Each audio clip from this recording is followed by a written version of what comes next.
Hello and welcome to Tech Trick Tutorial. So today I'm going to teach you guys how to create an animal. So this is the most simplest way to do this. So without further ado, let's just go ahead.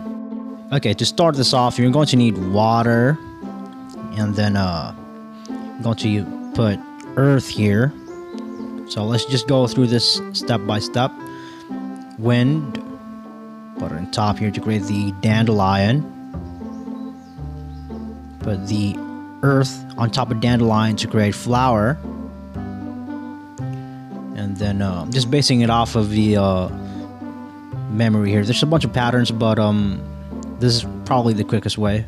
Yeah, you got the plant here, put flower to create garden, and garden to create park.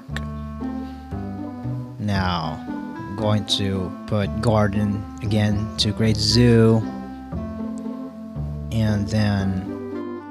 And again, there's a bunch of options, but the last step is earth. Here you go. So you have an animal now. So I hope this video is of any help for you guys. Thank you so much for watching Tech Tricks Tutorials. You guys have a nice day.